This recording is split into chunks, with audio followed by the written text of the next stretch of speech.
We are joined at this hour by five-time world chess champion Viswanathan Anand to talk about this very big moment in India's sporting history, a tournament of many firsts, Anand. And of course, India has the chances of making it to the podium. Thank you very much for being on the show with us. Anand, the event is happening in Asia after 30 years, for the first time in India, and for the first time a torch relay is happening. Now, how does India stand to benefit from all the fanfare around the event? It's very exciting. As you said, it's about this whole thing is about firsts. First chess Olympiad in India, first chess Olympiad in Tamil Nadu, with record participation. More than about 185 countries are taking part. It's just so exciting, and it seems like this was the perfect moment as well. We have very, very good, evenly balanced teams. We have lots of enthusiasm. The chess audience has grown during the pandemic, so even the timing couldn't have worked better. And then the torch relay, sort of the icing on the cake. You know, it's a nice tradition to introduce into chess, again, because clearly the Olympic torch, and it's a very important and significant thing. And the relay will, I think, leave a lot of people with pleasant memories of the excitement to building up to the Olympiad. Now, FIDE recognized India as the home of chess. How does that help Indian chess after all these years being recognized as the home of the sport? I think it's a historical fact that most historians feel that chess originated in India.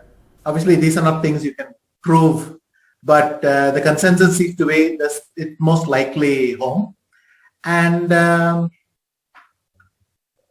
it's good that this is recognized, but in the end, it's something I knew already. Let's put it that way. Well, can India now be called the powerhouse of chess? Almost 73 to 74 grandmasters in this country. By some measures, yes. There are things like participation, especially junior age group participation.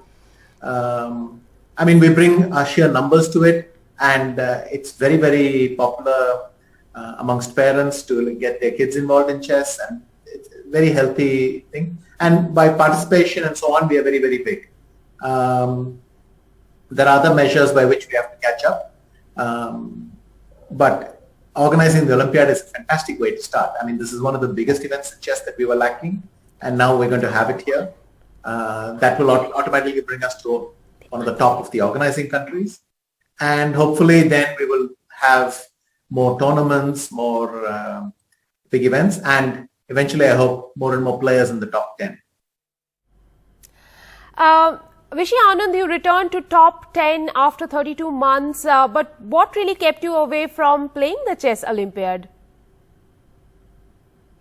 I had already made up my mind not to play the Olympiad. I mean, I'm playing much less, and that was part of the decision I took, that I would play less, play a few events, but also start to do other things. So I have been working on my Westbury Anand Academy. I have been dabbling in other areas, and that was just part of the plan. I felt that it's a more reasonable target for me nowadays. And I'm happy that in this reduced level of playing that I was able to have this very good result in Norway and get back to the top 10. But I'm sticking to the decision that I will not play official competition. It's quite phenomenal. When we look at the field these days, the chess field is getting younger by the day. You are not the first to be above 50 in top 10, but do you think you could be one of the last players above 50 years of age to be in top 10 because of the way the field is getting younger by the day? It's going to be a very rare achievement in the future. I mean, I wouldn't put a full stop to it, but it's going to be very hard. I think many players already in their mid-30s are wondering how long they can keep it going. So 40 is already the kind of new 50, if you want to say that. But when I was growing up, there were 70-year-olds playing at the top. And I believe all these computers and the the physical effort involved in playing chess, the sheer physical effort, studying so many games, remembering so many things, being able to playing more and more formats, all that is pushing it heavily in the other direction in terms of age. You are mentoring the Indian players who will be participating in the Olympiad. Tell us about the 20 players who will be in the field, their chances of winning medals from this Olympiad. Yes, so we have our A and B teams. So a host country gets 2 teams. But then I think if we have an odd number of teams worldwide, then we get to field an extra team to make it even so that all the pairings can happen. So I don't know if that's confirmed yet, but we have the possibility to have 3 full teams.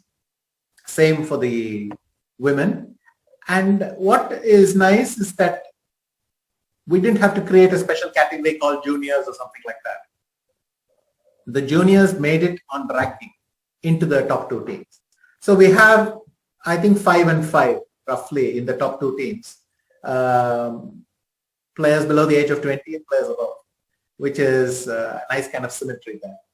And I hope this will also be a big breakthrough for our women, because it gives many of them an extra chance, another 4 or 5 to participate in the second team, and a few more hopefully in the third team. It's a big stage, big opportunity, and it could only have happened because it's happening in India.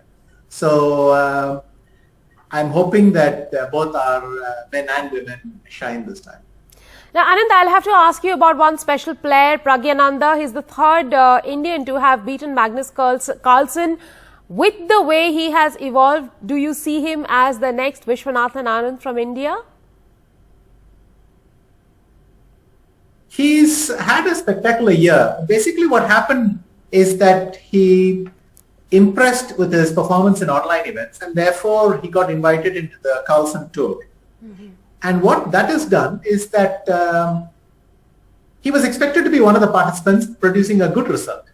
But in fact, he qualified for the knockout stage and went all the way to the final, where he lost a very narrow match against Ding from China. But what was even more impressive is that he was threatening everyone. He could have beaten Ding and actually won the tournament.